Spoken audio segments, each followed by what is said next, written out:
कुरान करीम के बारे में नाकाबिले यकीन इंफॉर्मेशन।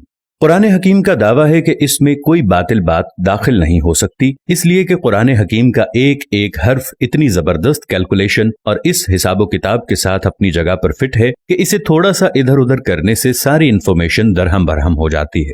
कुरान पाक की एजाजी शान नुमाया है। इतनी बड़ी किताबें, इतनी बारीक कैलकुलेशन का कोई राइटर तसव्वुर ही नहीं कर सकता।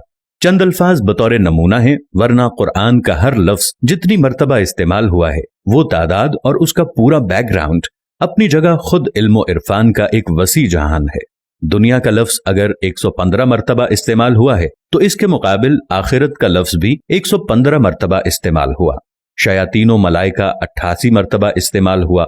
मौतो हयात 145 मर्तबा इस्तेमाल हुआ है। नफो फसाद 50 दफा इस्तेमाल हुआ है। हजरो फसल 108 दफा इस्तेमाल हुआ। कुफ्रो ईमान 25 मर्तबा इस्तेमाल हुआ है। शहर 12 मर्तबा इस्तेमाल हुआ है, जो कि शहर का मतलब महीना और साल में 12 महीने होते हैं। और यौम का लफ्ज 360 मर्तबा इस्तेमाल हुआ है। इतनी बड़ी किताब में इस अददी मुनासबत का ख्याल रखना किसी भी इंसान मुसन्निफ के बस की बात नहीं है। मगर बात यहीं खत्म नहीं होती। जदीद तरीन रिसर्च के मुताबिक कुरान हकीम के हिफाजती निजाम में 19 के अदद का बड़ा अमल दखल है। इस हैरान कुन दरियाफ्त का सेहरा एक मशरकी डॉक्टर राशिद खलीफा के सर है, जो अमेरिका की एक यूनिवर्सिटी में केमिस्ट्री के प्रोफेसर थे। 1959 में उन्होंने मुकम्मल कुरान पाक कंप्यूटर पर चढ़ाने के बाद कुरान पाक की आयात, उनके अल्फाज और हुरूफ में कोई ताल्लुक तलाश करना शुरू कर दिया।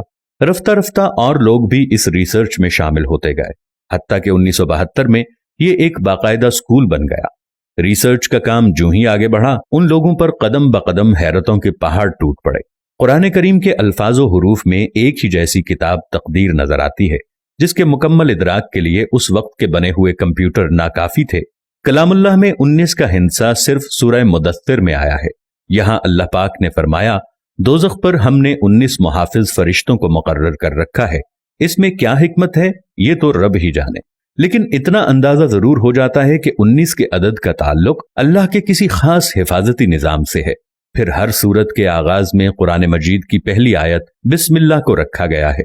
गोया कि इसका ताल्लुक भी कुरान की हिफाजत से है, क्योंकि हम देखते हैं बिस्मिल्लाह के कुल हर्फ भी 19 ही हैं। ये देखकर शदीद हैरत होती है कि बिस्मिल्लाह में तरतीब के साथ 4 अल्फाज इस्तेमाल होते हैं। इनके बारे में रिसर्च की तो मालूम हुआ कि ये इस्म पूरे कुरान में 19 मर्तबा इस्तेमाल हुआ है। लफ्ज अर्रहमान 57 मर्तबा इस्तेमाल हुआ है, जो कि 19 ज़रब 3 का हासिल है। और लफ्ज अर्रहीम 114 मर्तबा इस्तेमाल हुआ है, जो कि 19 ज़रब 6 का हासिल है। और लफ्ज अल्लाह पूरे कुरान में 2699 मर्तबा इस्तेमाल हुआ है, जो कि 19 ज़रब 142 का हासिल है। लेकिन ये एक रहता है जिसका साफ मतलब है कि अल्लाह की जात किसी हिसाब किताबे नहीं है। कुरान मजीद की सूरतों की तादाद भी 114 है, जो कि 19 ज़रब 6 का हासिल है।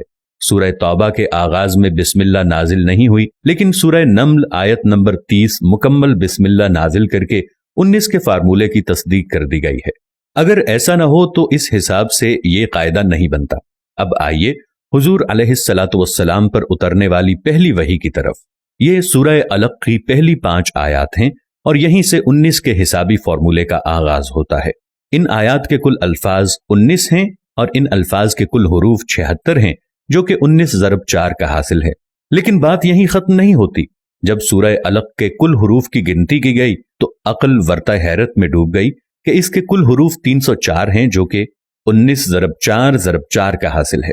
और अक्ल ये देखकर हैरत की अथाह गहराइयों में मजीद जाती है कि कुरान पाक की मौजूदा तरतीब के मुताबिक सूरह अलक कुरान पाक की 96 नंबर सूरत है। अब अगर कुरान की आखिरी सूरत वन्नास की तरफ से गिनती करें तो इस अखीर की तरफ से सूरह अलक का 19वां नंबर बनता है। अगर कुरान की इब्तदा से देखें तो इस 96 नंबर सूरत से पहले 95 सूरतें हैं, जो ठीक 19 ज़रब 5 का हासिल है। इससे यह भी साबित होता है कि सूरतों के आगे पीछे तरतीब भी इंसानी नहीं बल्कि अल्लाह ताला के हिसाबी निजाम का ही एक हिस्सा है। सूरह फातिहा के बाद कुरान करीम की पहली सूरा अल बकरा की कुल आयात 286 हैं।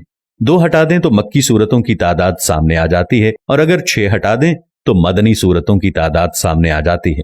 86 को 28 के साथ जमा करें तो कुल सूरतों की तादाद 114 है। आज जबकि अक्ल व खिरत को साइंसी तरक्की पर बड़ा नाज है, یہ قرآن اپنا چیلنج دہراتا ہے۔ حساب دان، سائنسدان، ہر خاص و عام، مومن، کافر سب ہی سوچنے پر مجبور ہیں کہ آج بھی کسی کتاب میں ایسا حسابی نظام ڈالنا انسانی بساط سے باہر ہے۔ طاقتور کمپیوٹر کی مدد سے بھی اس جیسے حسابی نظام کے مطابق ہر چیز کی غلطیوں سے پاک کسی کتاب کی تشریح ناممکن ہوگی، لیکن 1400 سال پہلے تو اس کا تصور ہی محال ہے۔ لہٰذا کوئی بھی صحیح العقل آدمی اس بات کا انکار نہیں کر سکتا کہ قرآن کریم کا حسابی نظام اللہ کا ایسا شاہکار معجزہ ہے جس کا جواب قیامت تک کوئی نہیں ہو سکتا۔ دوستو، چلتے چلتے ہمیشہ کی طرح وہی ایک آخری بات عرض کرتا چلوں کہ اگر کبھی کوئی ویڈیو، قول، واقعہ، کہانی یا تحریر وغیرہ اچھی لگے تو مطالعے کے بعد مزید تھوڑی سی زحمت فرما کر یا دیکھنے کے بعد اپنے دوستوں سے بھی شیئر کر لیا کیجیے۔ یقین کیجئے کہ اس میں بمشکل آپ کا ایک لمحہ صرف ہوگا، لیکن ہو سکتا ہے کہ اس ایک لمحے کی اٹھائی ہوئی تکلیف سے آپ کی شیئر کردہ تحریر یا ویڈیو ہزاروں لوگوں کے لیے سبب